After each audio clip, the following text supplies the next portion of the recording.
Mesdames et messieurs, bonjour à toutes et à tous. Je viens avec plaisir aujourd'hui soutenir M. Daugrey, qui est un de nos élus, parce que d'abord nous avons une véritable volonté d'implantation locale, vous le savez, une volonté d'implantation locale qui se traduit par notre présence dans nos territoires, sur nos communes, dans le département des Alpes-Maritimes.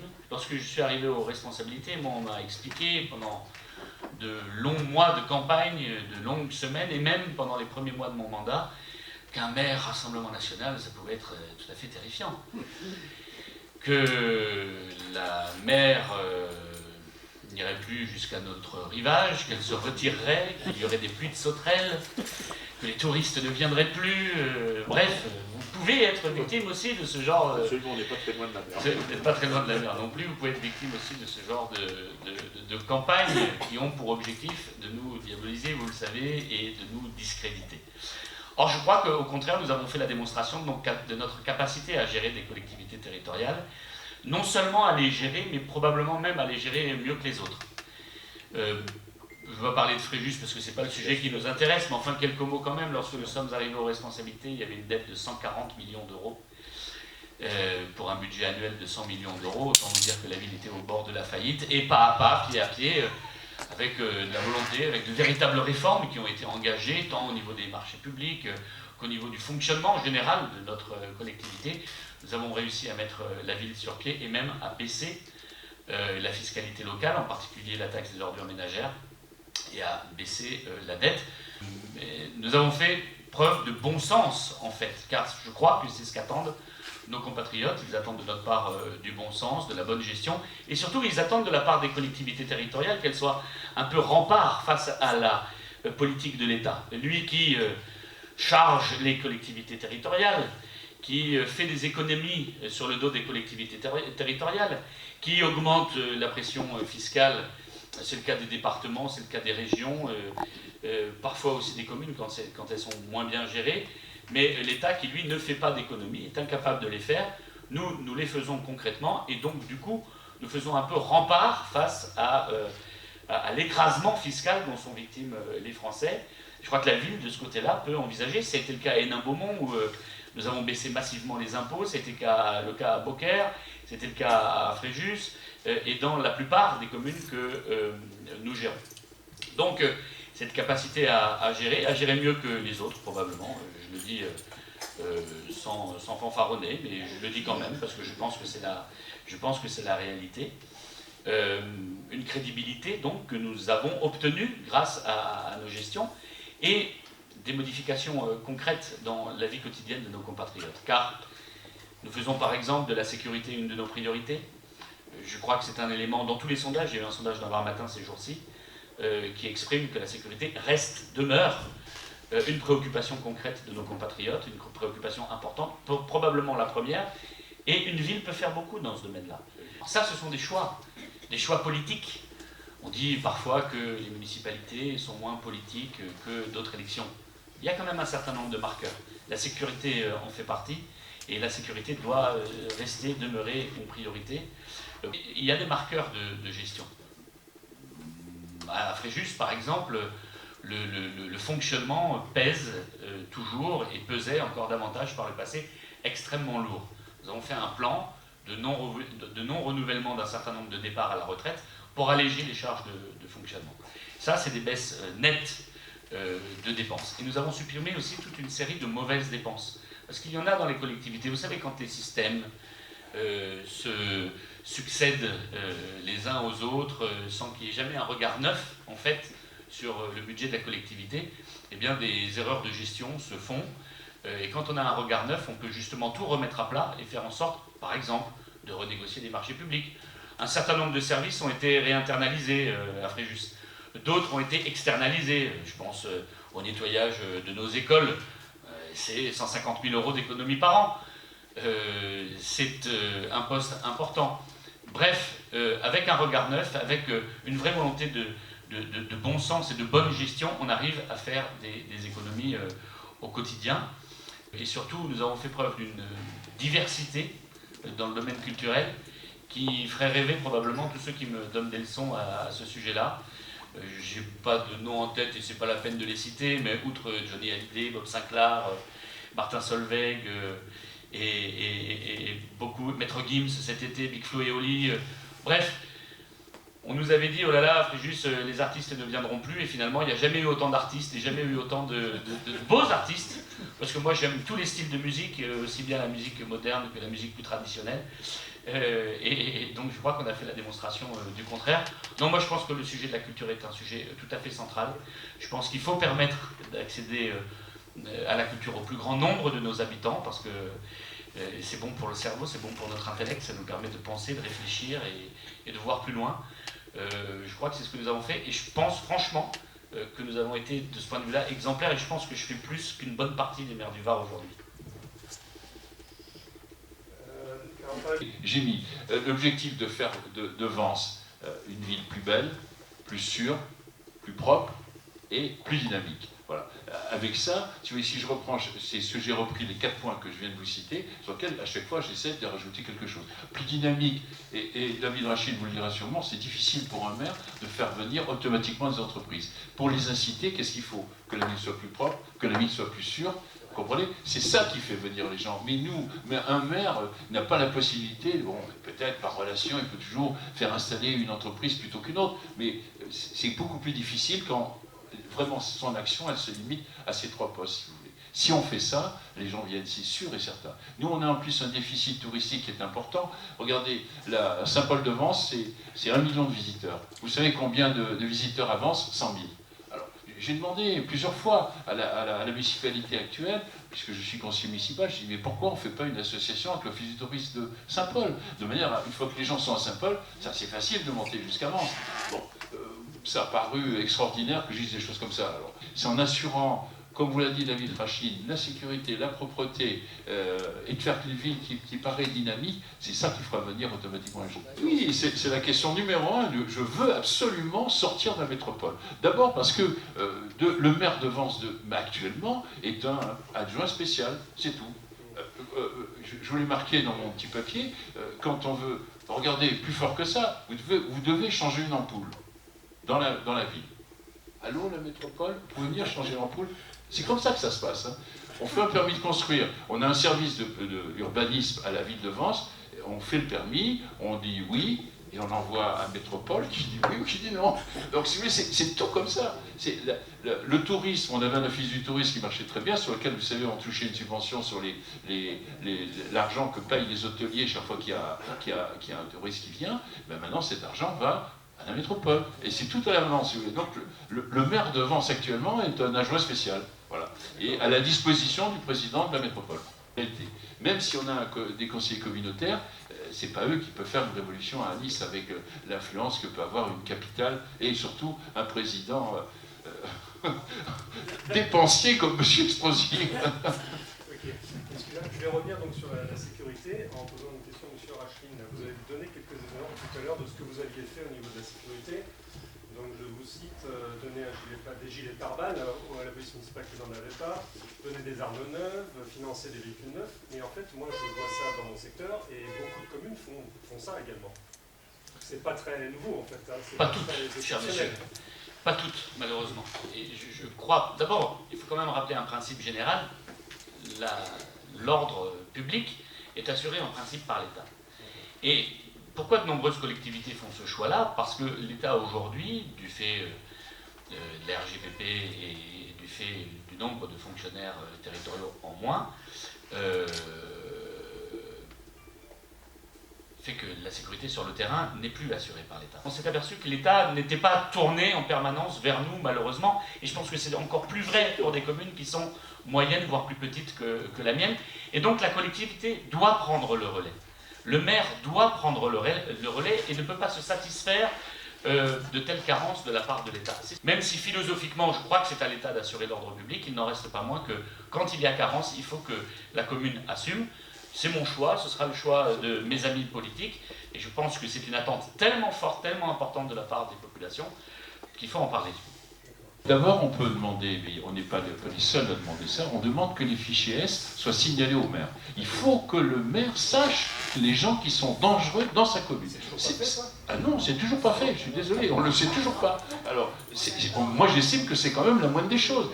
L'État, vous avez raison de le dire, il faudra d'ailleurs le rappeler au moment des élections municipales, est le partisan de l'accueil d'à peu près 250 000 personnes par année de manière légale, à peu près autant de manière illégale.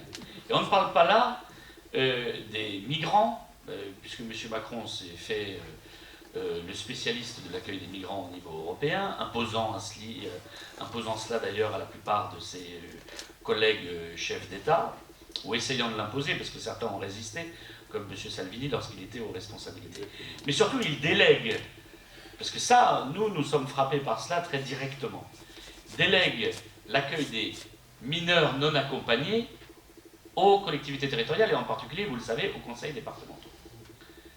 Le conseil départemental vient à Fréjus et met dans un centre de loisirs une vingtaine de mineurs non accompagnés. Je passe sur le fait qu'on n'est pas sûr du tout qu'ils soient mineurs, je passe sur le manque d'encadrement de la part de l'association, je passe sur le fait que, évidemment, au bout de 2 jours, il y a agression au couteau, vol chez les riverains, etc. Un maire qui n'est pas un maire de bon sens, comme je le suis et comme le sera demain mon collègue, ne dira rien et s'effacera devant le conseil départemental et devant l'État. Un maire courageux prendra un arrêté d'interdiction de rassemblement et de circulation aux abords, pour les mineurs aux abords de l'établissement, et en fonction de la situation, et ça a été mon cas à Fréjus, il y a eu des troubles à l'ordre public très graves, et donc le maire a décidé de prendre un arrêté de fermeture administrative de l'établissement pour que les mineurs non accompagnés aillent faire du trouble à l'ordre public ailleurs. Ça, c'est très concret. Et c'est pas n'importe quel maire qui le ferait, parce qu'il faut un certain courage, il faut résister au conseil départemental, résister et faire face à l'État pour lui dire notre manière de penser. Moi, je sais que je suis soutenu par les habitants de Fréjus dans ce cadre-là. Je sais que demain, mon collègue sera soutenu si pareille affaire venait à l'ordre du jour. Et voilà des choses extrêmement concrètes. Et un certain nombre de nos collègues, je dois le dire, c'est probablement le cas ici aussi, ne disent rien. Ils disent, bon, bah, c'est l'État, on ne peut rien faire, un petit peu comme vous venez de le dire. Mais ce n'est pas tout à fait exact. Le rôle de la collectivité territoriale, quand même, quand on est maire, c'est de représenter les habitants, de faire face, de donner leur opinion, parce qu'on les représente, et le cas échéant, d'agir quand c'est possible. Moi, je l'ai fait. J'ai pris mes responsabilités, et les 2 arrêtés sont pris pour l'un, et il sera dans les prochains jours pour l'autre. L'établissement sera fermé, et le conseil départemental ira mettre ses mineurs non accompagnés dans un endroit approprié, et si tant est qu'il y en ait, moi je n'en suis pas persuadé, mais ça c'est son affaire, et c'est lui qui voit ça avec les électeurs, évidemment. Donc, vous voyez, concrètement, les choses peuvent changer, et il y a une vraie influence de la mairie, il y a une vraie influence du maire sur la destinée des populations. C'est pour ça qu'il faut qu'ils s'intéressent aux élections municipales. Et c'est pour ça que nous devons, et c'est pour ça que nous commençons avec plaisir à battre campagne les uns les autres pour aller convaincre de l'opportunité d'avoir un maire issu de notre formation politique, parce que ça n'est pas la même chose que les autres. C'est pour ça que je dis qu'on veut sortir la métropole. Deuxièmement, il y a des actions aussi qui sont faites par Saint-Hermaire que je reprendrai, interdire les drapeaux étrangers lors des mariages. La chicha, pas de chicha, c'est interdit, terminé. Il n'y en aura pas de chicha. Ou les drapeaux lors des matchs, exactement. Bon, on a eu des exemples, avouez qu'il y avait de quoi vraiment s'arracher les cheveux. On ne peut pas accepter ça. Si vous voulez, par des simples... Moi, je dis que, si vous voulez, que la sécurité aussi, c'est d'accepter. On accepte les gens, ils sont là, on va pas les mettre dehors. S'ils n'ont rien fait, ils ont tout à fait le droit de vivre en France. Ils doivent faire respecter les lois françaises. Et à partir de ce moment-là, moi, j'accepte tout le monde. J'ai des amis arabes, je m'en trouve très bien. Et en plus, j'ai vécu la période de l'Algérie. C'est vous dire que je les connais un peu plus d'ailleurs que la plupart des Français. Parce qu'en fait, en Algérie, du temps où j'y étais, mais il n'y a jamais eu le centième des problèmes qu'il y a actuellement. Quand vous pensez qu'actuellement en Algérie, le voile est interdit, enfin ça fait rire. Quand vous voyez que les gens qui font des prières dans les rues, en Algérie, ils viennent avec des bâtons, je vous garantis qu'ils s'en vont vite. Hein. Donc je dis, en Algérie, je ne parle pas de... Voilà. Donc, si vous voulez, il y a des choses simples à faire, sans être ni homophobe, ni anti-arabe, ni quoi que ce soit, pour remettre les choses à leur place. Ils doivent se conduire comme des Français, s'ils veulent rester ici. Et c'est bien senti ce que dit Jean-Pierre de Veil, parce que tout ça c'est réalisable au niveau local. Il prend l'exemple très pertinent des problématiques de chicha. Moi, à un certain nombre d'endroits, particulièrement touristiques, à Fréjus-Plage et autres, il y a un arrêté interdisant les chichas à l'extérieur. On peut agir. L'affaire des drapeaux divers et variés et d'une certaine forme de fête pas toujours acceptable au moment des mariages, moi, les gens qui veulent se marier à Fréjus, ils signent une charte républicaine. Le prestige de Vence, il gagnerait à être le poids de chute d'une communauté de communes. Actuellement, c'est Puget-Théniers. Vous voyez, il n'y a pas de comparaison entre Puget-Théniers et Vence. J'ai rien non plus contre Puget-Théniers. J'aime beaucoup. J'y suis très souvent dans l'arrière-pays. En plus, ça fait partie de la 2e circonscription. Et donc, si vous voulez, c'est notre domaine pour Vence. Donc, c'est pour ça que je souhaiterais, vous voyez, qu'on quitte absolument la métropole. D'ailleurs, je vous fais remarquer, comme j'ai mis dans mon papier, que les Vensois, quand ils ont, au moment de la métropole, ils étaient tous contre. Personne ne voulait aller. C'est traditionnel, les Vensois n'aiment pas trop. 10 parce que nous c'est trop gros. Ici on reste quand même une petite ville humaine, avec des dimensions humaines dans tous ces aspects. On préférait la garder. Moi je suis très conscient de cette problématique de la métropole. Nous avons la chance de ne pas être à l'intérieur, nous, d'une métropole aujourd'hui, mais nous en connaissons bien les problématiques. Jean-Pierre de Veil a eu raison de rappeler tout à l'heure que l'échelon pertinent n'est probablement pas celui de la métropole. Nous sommes effectivement au Rassemblement national hostiles à la métropolisation et à l'idée, en quelque sorte, de concentrer l'intégralité des infrastructures et des services publics en un seul endroit, plutôt que de faire ce qu'on devrait faire, c'est-à-dire d'avoir une politique d'aménagement du territoire qui soit équilibrée et qui soit au service de tous les Français. Tout ça, c'est de la négociation. Tout ça, c'est de la négociation d'abord avec l'État, dans les commissions départementales. C'est aussi une affaire politique. Il faut aller au-devant de la métropole, au-devant et d'aller dans le cadre de négociations avec la communauté de communes qui vous accueillerait pour essayer d'obtenir des accords de leur part. C'est un travail de longue haleine, certes, mais c'est un travail qui est réalisable en nouant des liens forts avec la préfecture. Pourquoi pas en faisant un référendum local pour obtenir l'avis de la population. Vous m'avez exprimé tout à l'heure que dans le cadre d'enquête d'opinion, les habitants de Vence étaient défavorables à l'intégration dans la métropole. Il y a des moyens de pression qui sont forts, ça ne se fait pas du jour au lendemain, mais le vote d'une motion au conseil municipal, bref, toute une série d'actions concrètes qui vous permettront d'arriver à votre fin. Nous ne sommes pas là pour défendre des structures ou des superstructures, nous sommes là pour défendre des habitants. Est-ce que la métropole remplit le pacte des services publics, de l'investissement local, remplit le pacte de la sécurité et de la bonne gestion? D'après ce que me disent vos collègues et d'après ce que vous m'avez exprimé, j'ai pas l'impression que ce soit particulièrement bien géré, j'ai l'impression que c'est très endetté, j'ai l'impression qu'on y augmente massivement les impôts régulièrement, comme l'a toujours fait M. Estrosi d'ailleurs par le passé. Bref, s'ils ne remplissent pas le pacte républicain de confiance entre la ville et la métropole, alors au maire de le dire, de le faire savoir et d'engager un débat. Même chose que sur les autres sujets. Si on se soumet et qu'on dit oui, pas de problème, il n'y a rien à voir, on signe et on s'en va, le débat n'existe même pas. Or, je crois que c'est ce qui s'est passé. Demain, votre maire peut lancer un certain nombre d'initiatives. Faut-il encore avoir le courage de le faire? Mais quand le peuple de Grande-Bretagne décide de quitter l'Union européenne, il a fait le choix en conscience. Aujourd'hui, ceux qui sont au pouvoir dans ce pays sont en train d'essayer de faire en sorte de trouver le meilleur accord pour la Grande-Bretagne. Mais que se passe-t-il? La superstructure, elle veut être toute puissante et elle veut éviter qu'un membre s'en aille. Elle utilise tous les moyens, y compris les moyens de pression, pas très démocratiques au passage, pour faire en sorte que la Grande-Bretagne ne sorte pas. Mais un type courageux est apparu, qui s'appelle Boris Johnson. Je partage pas grand-chose de ses idées très objectivement. Je partage une chose, c'est la volonté démocratique de respecter le choix des habitants de ce pays. C'est ce qu'il est en train de faire, c'est ce qu'il va arriver à faire. Il a prévenu d'ailleurs le président de notre République en lui disant il y aura un deal ou il n'y aura pas de deal, mais moi je respecterai le choix des habitants. Non, c'est pas simple, c'est sûr. Mais même sans deal, il est d'accord pour en sortir, parce qu'il sait que d'un point de vue économique, touristique, et à bien des égards, il y trouvera des énormes avantages, comme moi je le crois, nous en trouverions pour notre propre pays. Donc, affaire de bras de fer, affaire de négociation, affaire de volonté, Mais le pire de tout dans ces histoires-là, c'est la soumission totale à la superstructure. C'est ce qui se passe aujourd'hui ici, c'est ce qui se passe malheureusement avec un certain nombre de politiques. Avant qu'un combat, si un combat n'est pas mené, il ne peut pas être gagné, ça c'est certain. Beaucoup ont démissionné, nous ne voulons pas démissionner, nous voulons être au plus près des préoccupations des habitants. Cette fois-ci, j'y vais, monsieur, je suis absolument désolé, on se retrouvera peut-être à Grasse.